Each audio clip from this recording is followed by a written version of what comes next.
Jenius, apa kabar hari ini? Semoga baik-baik saja ya. Oke, untuk hari ini kita akan belajar tema 6, subtema 1 untuk kelas 3 tentang energi dan perubahannya, khusus untuk pelajaran bahasa Indonesia. Oke, langsung saja.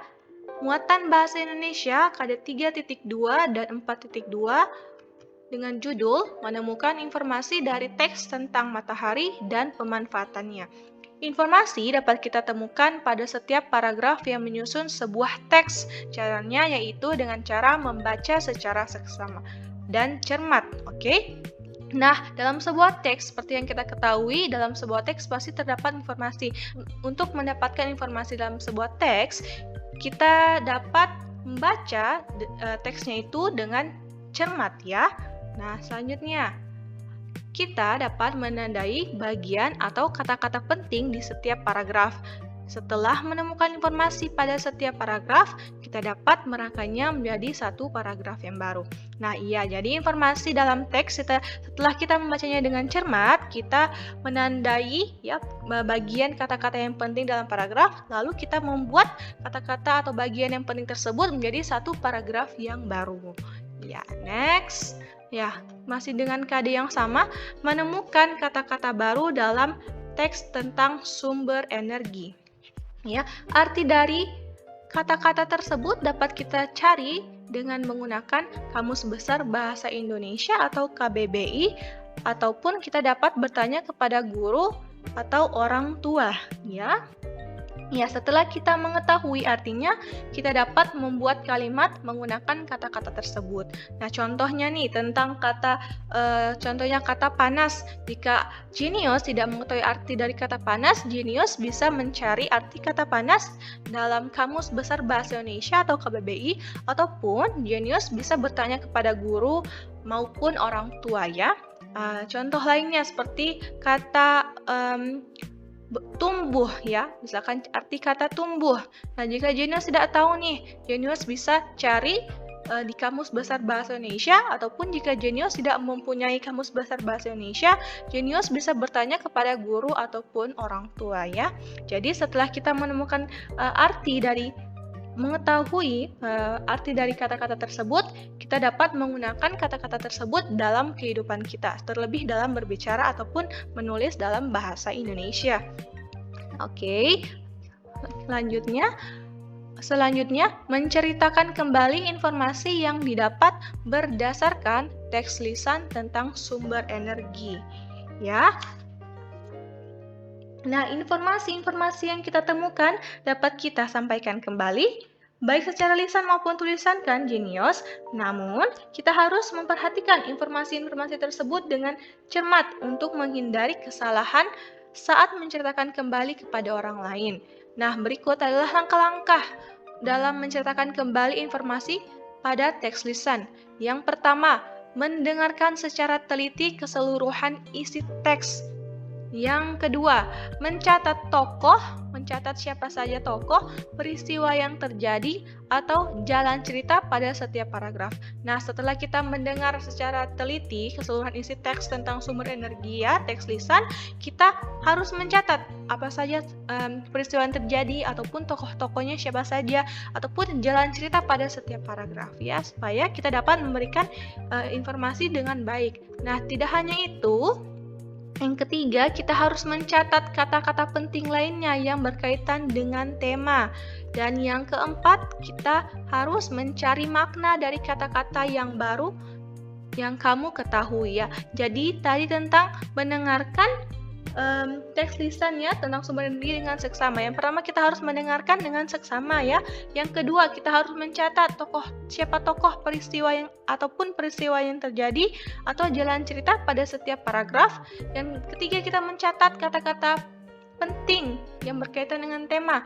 Dan yang keempat, mencari makna dari kata-kata baru yang kamu ketahui. Nah, setelah kita melakukan langkah-langkah ini, kita dapat menceritakan kembali informasi yang kita dapatkan melalui teks lisan tentang sumber energi. Oke, nah langsung saja mengidentifikasi kata-kata dari teks tentang sumber energi. Oke, Setiap informasi dalam teks memiliki kata-kata khusus. Kata-kata khusus merupakan kata-kata yang berkaitan erat dengan tema teks. Ya. Nah, untuk mengidentifikasi kata-kata khusus dalam teks, kita harus membaca teks secara keseluruhan. Selain itu, kita dapat menandai kata-kata yang berkaitan erat dengan tema. Misalnya, pada teks yang bertemakan energi, kita dapat menemukan kata-kata khusus berkaitan dengan tema, ya, seperti air, listrik, turbin, ataupun angin, ya, dan sebagainya. Nah, untuk mengidentifikasi kata-kata khusus dalam teks, kita harus membaca teks secara keseluruhan, ya. Jadi kita harus membaca teks secara keseluruhan agar kita dapat mengidentifikasi kata-kata khusus dari teks tentang sumber energi. Oke. Nah, itu yang selanjutnya. Menemukan informasi dari teks percakapan tentang sumber energi. Oke, informasi merupakan kumpulan pesan yang menjelaskan tentang suatu hal. Informasi dapat diperoleh melalui berbagai macam bentuk, yaitu dengan tulisan maupun tulisan. Ya, untuk dapat menemukan informasi melalui tulisan, kita memerlukan kecermatan dalam membaca teks. Nah, berikut ini langkah-langkah untuk mendapatkan informasi dari tulisan. Nah, setelah kita belajar tentang teks lisan, sekarang kita dengan informasi dari teks tulisan, ya. Yang pertama, kita dapat membaca dengan cermat. Dan yang kedua, kita dapat mencatat informasi penting. Serta yang ketiga, kita dapat merangkai dan menyimpulkan informasi tersebut. Nah, jadi tadi itu merupakan langkah-langkah untuk mendapatkan informasi dalam tulisan. Yang pertama, membaca dengan cermat, ya, tentu saja. Yang kedua, kita dapat mencatat informasi pentingnya. Setelah kita mendengar dengan cermat, kita mencatat apa sih info penting dalam informasi tulisan ini. Dan yang ketiga, kita merangkai dan menyimpulkan informasi tersebut agar menjadi informasi yang dapat kita sampaikan, ya, melalui teks percakapan. Oke, selanjutnya, ya, menyajikan informasi tentang sumber energi dalam bentuk rangkuman. Informasi dari teks tersebut dapat kita temukan dengan cara membuat pertanyaan-pertanyaan yang berkaitan dengan teks yang kita baca. Ya, pertanyaan yang dibuat menggunakan kata tanya sesuai dengan kebutuhan. Nah, untuk Jenius masih ingat nggak kata tanya? Ada 5W tambah 1H. Who, siapa, when, kapan, where, di mana, ya, what, apa, dan how, bagaimana, ya. Ya, kita bisa menggunakan kata tanya sesuai dengan kebutuhan. Dan informasi yang didapat dari teks digunakan untuk membuat ringkasan. Nah, setelah kita mendapatkan informasi, kita diminta untuk menyajikan. Dan dengan menyajikan ini, kita menggunakan kata tanya, ya, sesuai dengan kebutuhan. Dan informasi yang kita dapatkan, ya, kita membuat sebuah ringkasan dari informasi yang kita dapat, ya, dari teks yang kita baca, ya. Oke, selanjutnya. Sekarang selanjutnya kita akan latihan soal, ya, untuk materi hari ini tentang bahasa Indonesia. Oke, kita membaca. Energi matahari digunakan untuk kebutuhan sehari-hari. Dalam kehidupan rumah tangga, energi matahari dapat berguna untuk mengeringkan pakaian. Tumbuhan memanfaatkan energi matahari dapat digunakan dalam proses fotosintesis. Oke, ini untuk bacaannya, ya, untuk teksnya. Oke, untuk soalnya, coba. Soal nomor 1. Semua benda yang menghasilkan energi disebut A. Medan energi, B. Pembangkit listrik, C. Sumber energi, dan D. Pusat energi. Ya, yang mana jawabannya, ya? Semua benda yang menghasilkan energi disebut apakah medan energi? Apakah B. Pembangkit energi? C. Sumber energi? Ataukah D. Pusat energi? Jawabannya adalah yang C, ya, yang sumber energi. Jadi sumber energi yaitu semua benda yang menghasilkan energi, ya. Jadi menghasilkan energi berarti sumber energi, ya. Itu untuk jawaban nomor 1, soal nomor 1. Oke, selanjutnya untuk soal nomor 2. Coba, salah satu manfaat sinar dari matahari bagi tumbuhan adalah untuk membantu proses. Nah, untuk soal nomor 2 ini terdapat dalam bacaan yang telah kita baca bersama-sama tadi ya sebelumnya.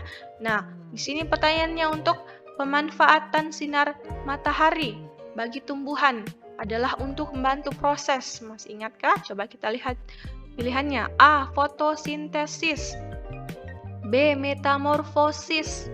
C. Metabolisme. Atau D. Penyerbukan. Apakah jawabannya? Fotosintesis, metamorfosis, metabolisme, atau penyerbukan? Nah, kalau jenius, perhatikan bacaan yang telah kita baca tadi. Jawabannya ada di bacaan ya. Nah, untuk manfaat sinar matahari bagi tumbuhan adalah untuk membantu proses. Jawabannya adalah A ya, fotosintesis. Kalau bagian B, metamorfosis, bukan ya. Metamorfosis itu adalah perubahan bentuk tubuh hewan ya, metamorfosis ataupun manusia. Dan C, metabolisme, bukan ya, itu dalam bagi tumbuhan itu salah. D, penyerbukan. Penyerbukan itu untuk tumbuhan yang berbunga ya, dia bukan jawaban yang tepat untuk soal nomor 2 ini. Jawaban yang tepat adalah A, fotosintesis. Oke, selanjutnya di sini ada bacaannya, energi matahari dan pemanfaatannya. Oke, coba kita baca sama-sama. Setiap melakukan kegiatan, kita memerlukan energi. Energi adalah sesuatu yang diperlukan untuk melakukan kegiatan. Setiap benda yang dapat menghasilkan energi disebut sumber energi. Sumber energi terbesar yang digunakan oleh manusia adalah matahari. Matahari adalah sumber energi panas dan cahaya. Energi panas yang dihasilkan energi matahari dimanfaatkan untuk matahari dapat kita manfaatkan mengeringkan pakaian, diantaranya untuk mengeringkan pakaian dan mengeringkan ikan. Dalam kegiatan tersebut, energi panas dari matahari dapat meningkatkan suhu benda yang kita keringkan sehingga dapat mengurangi kandungan air dari benda tersebut. Selain energi panas, energi cahaya matahari juga berperan penting dalam kehidupan sehari-hari. Energi cahaya matahari dapat membantu pertumbuhan dan perkembangan tulang. Ya, selain itu, energi cahaya matahari juga dimanfaatkan tumbuhan untuk melakukan proses fotosintesis. Dalam fotosintesis, energi cahaya diubah menjadi energi kimia berupa makanan dan oksigen. Oke, ini untuk teksnya ya yang berjudul energi matahari dan pemanfaatannya. Oke, coba kita lihat untuk soalnya. Soal nomor 3. Berikut ini adalah manfaat panas matahari bagi kehidupan manusia. Kecuali ya. A. Digunakan manusia untuk mengeringkan pakaian. B. Dimanfaatkan petani dalam menjemur padi. C. Digunakan ibu-ibu untuk memasak nasi. Dan D. Digunakan nelayan untuk menjemur ikan. Oke, yang mana jawabannya? Kecuali ya. Pemanfaatan panas matahari bagi kehidupan manusia. Kecuali digunakan manusia untuk mengeringkan pakaian. Benar ya? Ini benar ya. B. Dimanfaatkan petani dalam menjemur padi. C. Digunakan ibu-ibu untuk memasak nasi. D. Digunakan nelayan untuk menjemur ikan. Apa jawabannya? Jawabannya adalah yang C ya. Digunakan ibu-ibu untuk memasak nasi. Enggak ya. Panas matahari tidak digunakan ibu-ibu untuk memasak nasi ya. Pilihan C adalah jawaban yang tepat. Oke, selanjutnya untuk soal nomor 4. Sumber energi bagi tubuh manusia adalah A. Matahari dan bensin. B. Air dan angin. C. Uang dan listrik. Dan D. Makanan dan minuman. Sumber energi bagi tubuh manusia adalah A. Matahari dan bensin. Tidak ya, manusia tidak menggunakan energi bensin ya, tidak menggunakan bensin sebagai sumber energi. B. Air dan angin. Ya, ini kurang tepat ya. C. Uang dan listrik. Bukan sebagai sumber energi bagi tubuh manusia ya. Yang jawaban yang paling tepat adalah yang D. Makanan dan minuman. Jadi manusia makan makanan dan minuman dan mengubahnya menjadi sumber energi agar kita dapat energi, agar kita dapat bergerak ya. Itu merupakan jawabannya. D. Makanan dan minuman. Oke, selanjutnya soal nomor 5. Perbuatan berikut yang termasuk cara hemat air yang tepat adalah mandi setiap jam sekali, B. Mencuci baju dengan air selokan, C. Menutup keran air ketika menggosok gigi, D. Hanya menggunakan air hujan untuk minum. Ya, cara hemat air yang tepat. A. Mandi setiap jam sekali. Itu enggak tepat ya, itu boros namanya. B. Mencuci baju dengan air selokan. Nah, ini juga bukan perilaku yang tepat ya. C. Menutup keran air ketika menggosok gigi. Ataupun D. Hanya menggunakan air hujan untuk minum. Jawabannya adalah yang C ya, menutup keran air ketika menggosok gigi. Oke, soal nomor 6. Minyak bumi adalah sumber energi yang berasal dari A. Penyulingan kotoran hewan yang dicampur air, B. Pengendapan fosil makhluk hidup yang berlangsung jutaan tahun, C. Penguapan dari tumbuhan hijau yang hidup di hutan belantara, dan D. Pembakaran batuan keras yang ada di bawah tanah yang lebih dari 100 meter. Nah, minyak bumi adalah sumber energi yang berasal dari. Nah, jika Jenius tahu tentang minyak bumi atau asal dari minyak bumi itu apa ya? Minyak bumi berasal dari sumber energi fosil ya, makanya jawaban yang paling tepat adalah yang B, pengendapan fosil makhluk hidup yang berlangsung jutaan tahun. Makanya untuk minyak bumi adalah salah satu sumber energi yang terbatas ya. Minyak bumi berarti jawaban yang nomor 6 ini adalah yang B ya.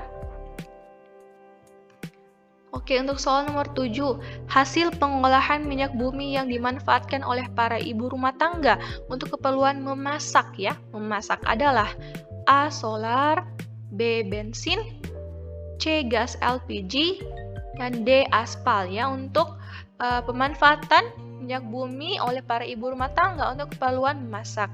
Jawabannya, kalau yang A. Solar enggak ya, bukan solar.